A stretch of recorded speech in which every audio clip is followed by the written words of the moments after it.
الشيطان الرجيم. بسم الله الرحمن الرحيم. بسم الله فيها القرآن.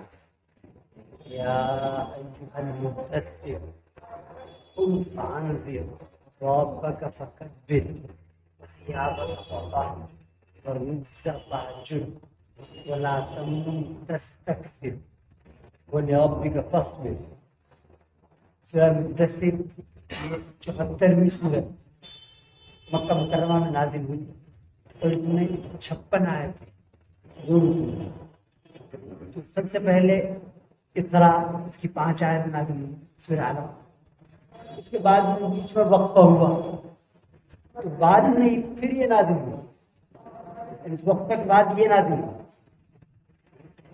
تو آپ صلی اللہ علیہ وسلم پر خوف طاری تھا اس کا بھی کہ جبریل علیہ السلام کو آپ نے دیکھا، اصلی شکل میں دیکھا. تو آپ نے گھر والوں سے کہا زملونی زملونی دثرونی دثرونی، مجھے کپڑا اڑاؤ. تو یہاں المدثر فرمایا کپڑا اڑنے والے، اسی طرح مزمل فرمایا کپڑا اڑنے والے. اس خوف سے کپ کپی طاری ہو گئی تو آپ صلی اللہ علیہ وسلم کپڑا اوڑھ کر لیٹے ہوئے تھے، تب یہ حکم ہوا. اور دوسرے اس سے کہ قرآن نازل ہوا تو جو کفار تھے وہ یہ کہتے تھے کہ یہ تو معلم مجنون، یعنی یہ پاگل دیوانہ ہے، اسے سکھایا جاتا ہے، کوئی سکھاتا ہے. اور عجیب بات یہ کہ جس کا الزام رکھتے وہ نصرانی تھا، عیسائی، اس کی زبان عربی نہیں تھی، وہ وہاں غلام تھا عرب میں. تو کہ انہ معلم مجنون یہ کہا جاتا ہے، کبھی سحر جادو اسے کہا جاتا ہے، کبھی کہانت جنون. تو اس سے آپ صلی اللہ علیہ وسلم کو بڑی قلبی تکلیف ہوتی. اللہ نے بڑی محبت سے فرمایا یا ایھا المدثر، یعنی انبیاء علیہ السلام کا تو عموماً نام لیا یا نوح یا عیسیٰ یا موسیٰ یا عیسیٰ انی متوفیک ورافعک الی یا نوح، تو اس لیے نام لیا ان کا. لیکن آپ صلی اللہ علیہ وسلم کے لیے جہاں آپ کی نبوت کی خبر دی گئی ہے وہاں تو نام لیا ہے، 4 جگہ آپ صلی اللہ علیہ وسلم کا نام بھی آیا ہے. تو نبوت کی خبر دی گئی ہے وہاں، تو جہاں خبر دی جائے وہاں تو نام لینا ضروری ہے.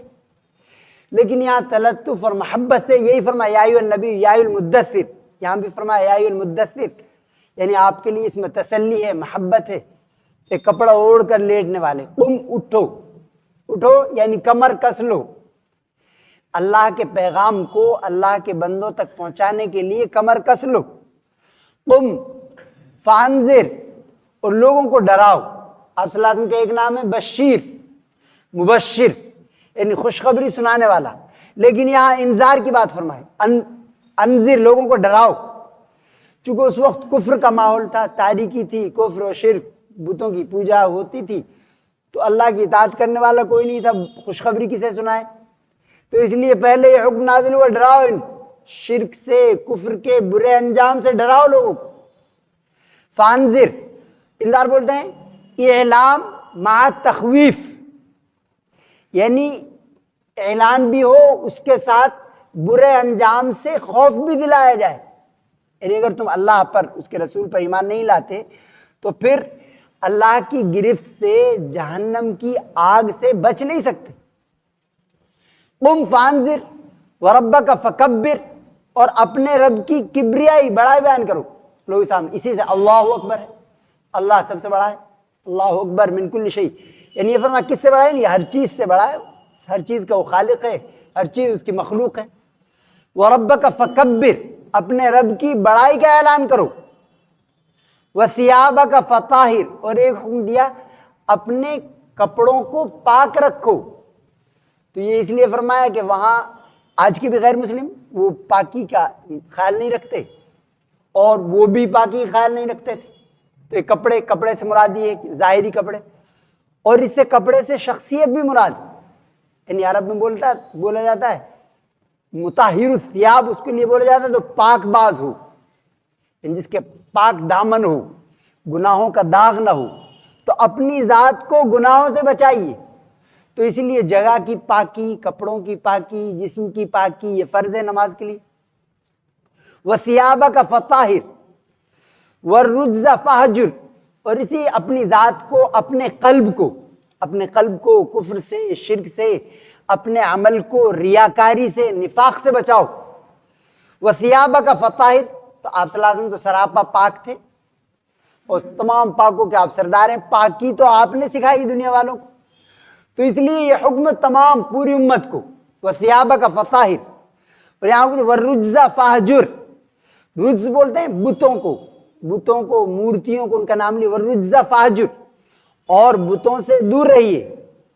تو بتوں سے تو آپ صلی اللہ علیہ وسلم نبوت سے پہلے بھی دور رہتے تھے، تو یعنی یہ اتنا سخت حکم ہے کہ نبی کو یہ حکم دیا گیا ہے کہ ان سے دور رہو، تو اس سب امت کو، پوری امت کو حکم ہے کہ ان کی برائیوں سے، بتوں سے، بت پرستی سے، ان کی آلائشوں سے دور رہو، ان کی تعریف کرنے سے دور رہو، کہ سنو تم بتوں کی، بت پرستی کی، کفر کی، شرک کی تعریف کر جاؤ، تمہیں احساس بھی نہ ہو۔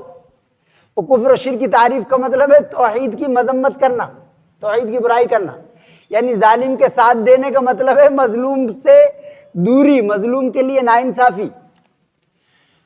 وَالرُّجْزَ فَاهْجُرْ، اور بتوں سے دور رہو، تو رجز بولتے ہیں ناپاک چیز کو، ہر بری چیز کو، یعنی برے اعمال سے، اور اسی سے آتا ہے رجز، یعنی زیر کے ساتھ رجز آیا قرآن، تو رجز بولتے ہیں عذاب کو، تو یعنی بت پرستی رجز جو ہے یوصل الی رجز، یہ عذاب کی طرف لے جائے گی، انجام کار اس کا عذاب ہے خطرناک۔ وَالرُّجْزَ فَاهْجُرْ وَلَا تَمْنُنْ تَسْتَكْثِرْ، ایک جگہ فرمایا سورہ حج میں وَاجْتَنِبُوا الرِّجْسَ مِنَ الْأَوْثَانِ، یعنی جو بت ہیں ان کی ناپاکی سے، آلائش سے، گندگی سے دور رہو، اجتناب کرو۔ وَالرُّجْزَ فَاهْجُرْ وَلَا تَمْنُنْ تَسْتَكْثِرْ، چھٹا حکم یہ دیا کہ آپ لوگوں کو اس لیے مت دو کہ اور زیادہ کی امید لو، لینے کی زیادہ امید ہو، تستکثر، یا احسان کا جتلانا ہو، چونکہ اگر صدقہ خیرات کوئی آدمی اس لیے کرے گا کہ احسان جتانے کے لیے کرے گا یا ایذا پہنچانے کے لیے کرے گا، تو پھر اس کا وہ عمل ہی باطل ہو گیا، اسے کچھ نہیں ملا۔ قرآن فرمایا لا تبطلوا صدقاتکم بالمن والاذی، اپنے صدقات کو احسان جتا کر، تکلیف پہنچا کر باطل مت کرو، ختم مت کرو۔ ولا تمنن تستکثر ولربک فاصبر، اور ساتواں حکم دیا اور اپنے رب کے لیے صبر کرو۔ اور یعنی صبر کا جو لفظ ہے اردو میں تو چھوٹا سا ہے لفظ، لیکن عربی میں صبر علی الطاعہ، یعنی طاعتوں پہ، احکام فرائض کی ادائیگی میں آدمی ڈٹا رہے، وہ صبر ہے۔ ایک دن کی نماز پڑھی، تہجد پڑھی، دوسرے دن چھوڑ دی، باقی چھوڑ دی، ایسے نہیں۔ صبر عن المعصیہ، گناہوں سے بچنے میں آدمی تکلیف ہوتی ہے، اس پہ صبر کرے۔ صبر عن المصائب، مصائب آتے ہیں، ناپسندیدہ چیزیں آتی ہیں، حالات آتے ہیں، مشکلات آتی ہیں، بیماریاں آتی ہیں، ان پر اللہ کے لیے صبر کرنا۔ وَلِرَبِّكَ فَاصْبِرْ، تو یہ اس کا اعلان تھا کہ یہ جو دعوت ہے، توحید کی دعوت، اس کی راہ میں رکاوٹیں، مشکلات آئیں گی، تو صبر سے ان کا سامنا کرنا۔ وَلِرَبِّكَ فَاصْبِرْ، چونکہ اگر دعوت دینے والا بے صبر ہو تو پھر وہ فساد زیادہ ہوگا، یعنی خیر تو کم پھیلے گی، شر زیادہ ہو جائے گا، تو اس لیے صبر کا حکم دیا۔ وَلِرَبِّكَ فَاصْبِرْ فَإِذَا نُقِرَ فِي النَّاقُورِ، پھر جو اشقیاء ہیں، بدبخت ہیں، ان کے لیے قیامت کا اعلان اور اس کا انجام، برا انجام، اس کی خبر دی۔ فَإِذَا نُقِرَ فِي النَّاقُورِ، جب سور میں پھونک ماری جائے گی، یعنی قیامت کے لیے، حساب کتاب کے لیے۔ فَذَلِكَ يَوْمَئِذٍ يَوْمٌ عَسِيرٌ، تو وہ دن جو ہوگا بہت مشکل ہوگا۔ عَلَى الْكَافِرِينَ غَيْرُ يَسِيرٌ، اور کافروں کے لیے وہ آسان نہیں ہوگا۔ یہاں حضرت عباس رضی اللہ تعالیٰ عنہ فرماتے ہیں کہ کافروں کے لیے فرمایا، اس کے لیے مسلمانوں کے لیے، ایمان والوں کے لیے وہ آسان ہوگا۔ یہاں نام لیا الکافرین غیر یسیر، کافروں کے لیے وہ آسان نہیں ہوگا، تو علی المومنین یسیر، یعنی ایمان والوں کے لیے وہ آسان ہوگا۔ ذرنی ومن خلقت وحیدا، اللہ فرماتا ہے کہ مجھے اور اس شخص کو جس کو میں نے اکیلا پیدا کیا ہے اسے چھوڑ دو۔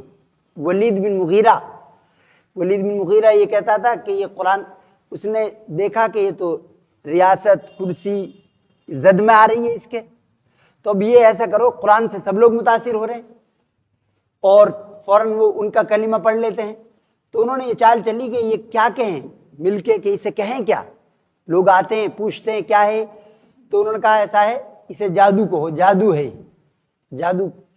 اس سے پہلے انہوں نے کہا، جب انہوں نے سنا تو پہلے کہا کہ یہ تو ایسی اس میں حلاوت ہے کہ ایسی کسی کلام میں حلاوت ہی نہیں، اور اس میں ایسی تازگی ہے کہ کسی کلام میں ایسی تازگی نہیں، اور یہ انسانی کلام نہیں ہو سکتا۔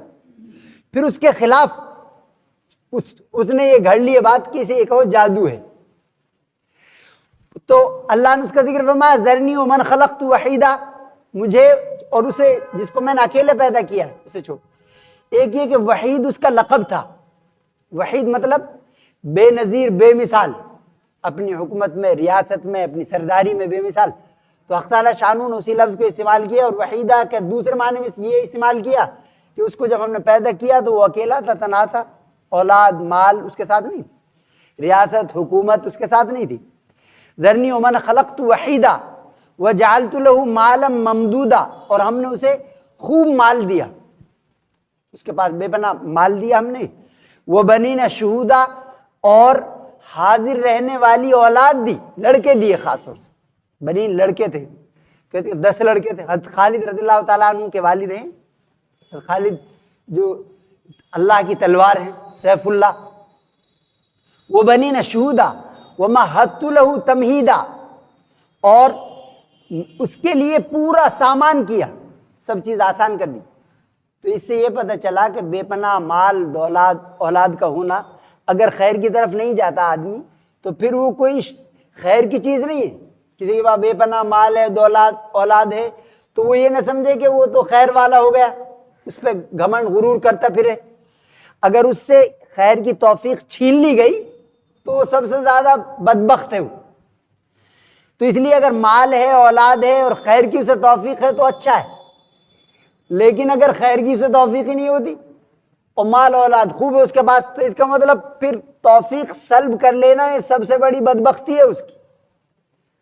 وَجَعَلْتُ لَهُ مَالًا وَمَهَّدتُ لَهُ تَمْهِيدًا ثُمَّ يَطْمَعُ أَنْ أَزِيدَ، پھر وہ یہ ہوس کرتا ہے کہ میں اور زیادہ دے دوں۔ اللہ فرماتا ہے یعنی نعمتوں کا وہ کفران کرتا ہے، ناشکری کرتا ہے نعمتوں کی، اور اللہ کے نبی کا انکار کرتا ہے، اللہ کے کلام کو جادو بتاتا ہے، پھر یہ امید رکھتا ہے کہ اللہ تعالیٰ اسے اور نوازے گا۔ ایسا نہیں، ثم یطمع ان ازید، کلا ایسا ہرگز نہیں ہو۔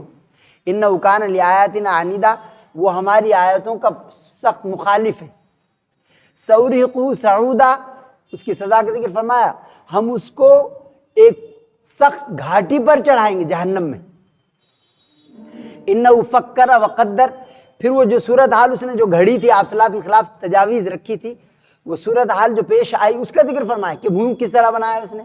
انہ فکر، اس نے خوب غور و فکر کیا، وقدر، اور خوب تجویز رکھی کہ کیا کہا جائے۔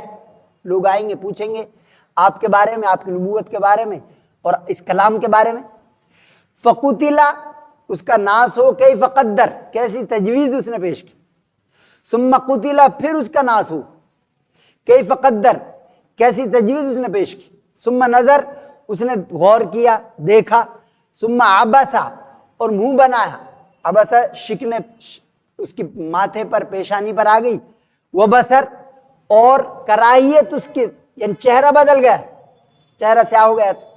آدمی پریشان ہوتا ہے، چہرہ سیاہ ہو جاتا ہے، کیا گھڑیں کیا کہیں کچھ سمجھ میں نہیں آ رہا، سچائی کے خلاف۔ وبصر، ثم ادبر واستکبر، پھر اس نے اعراض کیا، واستکبر، اور تکبر کیا، یعنی تکبر کر کے اس نے مانتا تھا کہ یہ کلام تو سچا ہے، خود اس کے کلام میں تضاد ہے۔ پہلے اس نے کہا کہ ایسا کلام تو انسان کا ہو ہی نہیں سکتا، ایسی حلاوت، ایسی لذت، ایسی فصاحت، ایسی بلاغت تو کسی کلام میں نہیں ہے۔ یہ بڑا شاعر تھا خود، لیکن اس کے بعد خود اپنے کلام کے خلاف، اس نے اپنی شہادت کے خلاف وہ یہ کہہ رہا کہ یہ جادو ہے۔ فقال ان ھذا الا سحر یوسر، تو اس نے کہا کہ یہ تو جادو ہے جو پہلے سے چلا آ رہا ہے۔ ان ھذا الا قول البشر، اور یہ تو انسانی کلام ہے، یعنی اسے خود اس سے پہلے اس نے کہا، اسی میں اس کی بات میں تضاد ہے، ٹکراؤ ہے۔ سأصلیہ سقر، اللہ فرماتا ہے میں اس کو سقر، دہکتی ہوئی آگ میں داخل کروں۔ سقر دوزخ کا ایک نام ہے، دوزخ میں داخل کروں گا۔ وما ادراک ما سقر، اور آپ کیا جانو وہ کیا ہے۔ لا تبغی ولا تذر، وہ کسی کو باقی نہیں چھوڑے گی، نہ باقی یعنی نہ زندہ چھوڑے گی نہ مردہ چھوڑے گی، مردہ بھی نہیں ہو کہ مر جائے ختم کہانی، ایسا نہیں ہوگا۔ کلما نضجت جلودہم بدلناہم جلودا غیرہا، اللہ فرماتا ہے جب ان کی جو سینس جو ہوتے ہیں وہ اسی میں ہوتے ہیں، اسکن میں ہوتے ہیں، کھال میں ہوتے ہیں. فزیولوجی والے کہتے ہیں کہ اور اگر اور وسراز ہیں جو اندر والے اس میں نہیں ہوتے، اس میں اگر آپ کاٹیں گے تو اسے محسوس نہیں ہو، لیکن اسکن میں ہوتے ہوں. تو اس لیے ان کی اسکن جب جل جائے گی بالکل تو دوسری بدل لی جائے گی. اللہ فرماتا ہے کلما نضجت جلودہم بدلناہم جلودا غیرہا، جب ان کی کھالیں جل جائیں گی، سینس تو اسی میں ہے، پھر ہم دوسری کھال بدل لیں گے. لا تبقی ولا تذر لواحۃ للبشر، اور وہ کھال کو جلا دے گی. علیہ 19 اور جہنم پر 19 فرشتے مقرر ہیں. یہ تعداد جو بتائی یہ آزمائش کے لیے. وما جعلنا اصحاب النار الا ملائکہ، اللہ فرماتا ہے اور ہم نے دوزخ کے جو فرشتے ہیں اللہ ان کو، دوزخ والے جو ہیں اس پہ نگراں ہیں، ان کو فرشتہ بنایا ہے، یعنی اسے آدمی انسان اور جن پر قیاس نہ کرے. سیدنا جبریل علیہ السلام جو ہیں ان کے 600 پر تھے، ایک پر سے انہوں نے لوط علیہ السلام کی بستی اٹھائی اوپر، اور اوپر وہاں مرغوں کی آواز آ رہی تھی آسمان والوں کو، اور الٹ دی. تو اپنے اوپر قیاس نہ کرے ہو کہ یہ 19 تو تھوڑے سے. وہاں ایسے ہی انہوں نے سمجھا، وہاں کے ایک پہلوان کہتا تھا 10 آدمی وہ گائے کی کھال پہ بیٹھ جاتا تو 10 آدمی اسے کھینچتے تو کھینچ نہیں پاتے تھے، تو وہ کہتا 10 کے لیے تو میں کافی ہوں، باقی کو تم سنبھال لینا. کلدہ اس کا نام تھا، ابو الاشد کلدہ. تو مذاق میں کہتا تھا ارے ان کو تو ہم سنبھال لیں گے، اور پھر زبردستی جنت میں گھس جائیں گے. تو اللہ فرماتا ہے کہ تو آزمائش کے لیے ہم نے بتایا. وما جعلنا اصحاب النار الا ملائکہ، اور ان میں مالک ہے ایک فرشتہ، مالک جو اس کا نگراں ہیں. وہ آپ صلی اللہ علیہ وسلم جب معراج پہ تشریف لے گئے تو انہوں نے دیکھا، انہوں نے استقبال تو کیا لیکن چہرے پہ مسکراہٹ نہیں تھی. سب نے آپ کو مرحبا کہا، سب نے سلام کیا آپ صلی اللہ علیہ وسلم کو، لیکن اس سے آپ متاثر ہو کہ یہ کون صاحب ہے؟ ان چہرے سے کوئی استقبال کیسے نہیں، نئے مہمان کا استقبال ہوتا ہے، اور مہمان بھی وہ سید الاولین والآخرین، یہ انبیاء کا سردار. تو جبریل علیہ السلام فرمایا کہ یہ مالک ہے، جہنم کا دروغہ، یہ مالک ہے. جب سے جہنم پیدا ہوئی ہے یہ ہنسا ہی نہیں کبھی، اور آج موقع تھا ہنسنے کا، آج نہیں ہنسا تو یہ کبھی نہیں ہنسے گا. چونکہ آپ تشریف لائے تھے، سب سے بڑی مسرت خوشی کی بات ہے کہ آپ تشریف لائے تھے، تو آج ان کو خوشی ہونا چاہیے تھا، لیکن آج بھی انہوں نے خوشی کا اظہار نہیں کیا. ما جعلنا عدتهم الا فتنہ، اللہ فرماتا ہم نے ان کی تعداد کو صرف آزمائش کے لیے بیان کیا. آزمائش، یہ آزمائش کے لیے. للذین کفروا، کافروں کے لیے. لیستیقن الذین اوتوا الکتاب، تاکہ جو اہل کتاب ہیں توریت والے انجیل والے وہ یقین کر لیں، چونکہ اس میں جو تعداد بتائی یہی بتائی گئی ہے تورات میں انجیل میں، اور محرف شدہ ہیں، ایڈیٹنگ کر دی انہوں نے اس میں، لیکن آج بھی اس میں وہ ہے. تو ان کا تو یقین بڑھے گا کہ یہ نبی ہیں، سچے نبی ہیں، سچی خبر دی انہوں نے.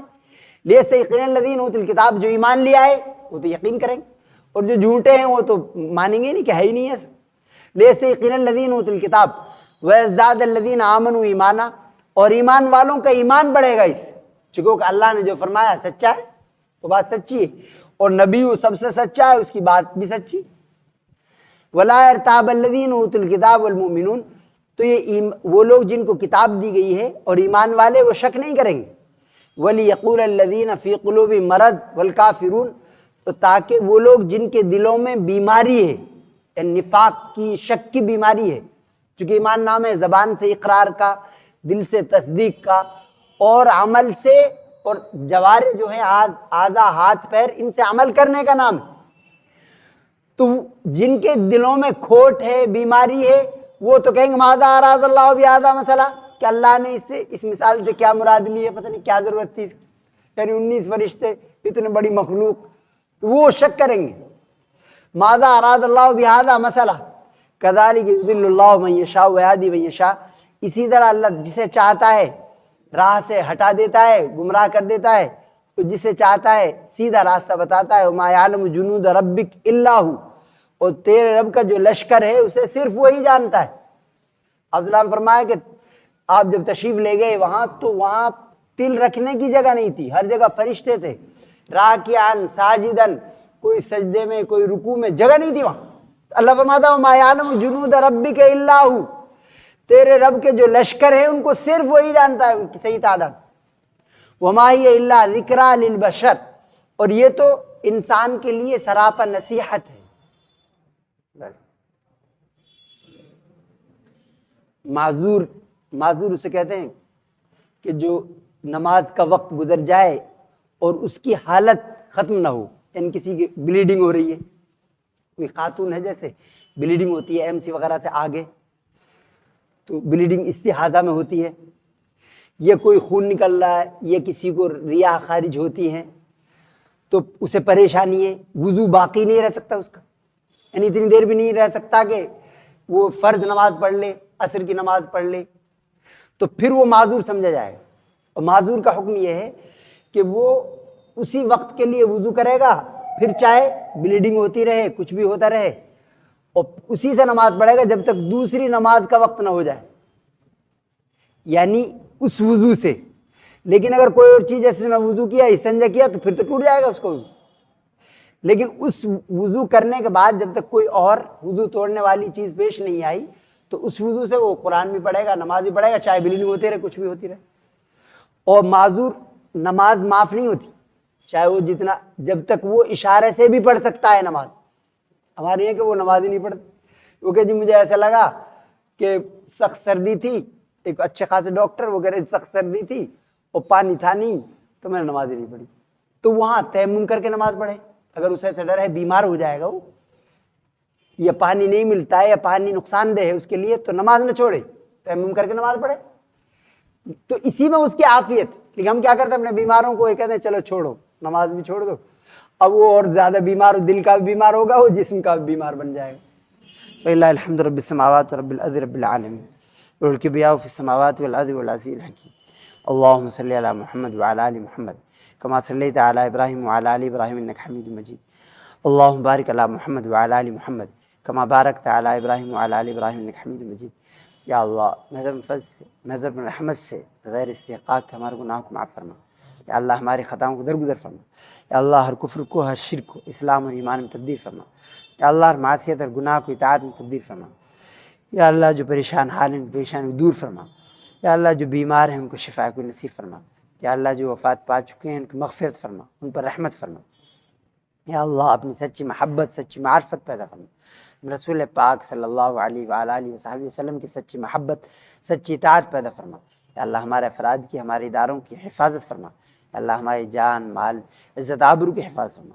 یا اللہ جب تک ہمیں زندہ رکھ اسلام پر، ایمان پر، قرآن و سنت پر زندہ رکھ، جب موت ایمان عطا فرما۔ یا اللہ میں فضل سے ہماری دعاؤں قبول فرما، اس مجلس کو قبول فرما۔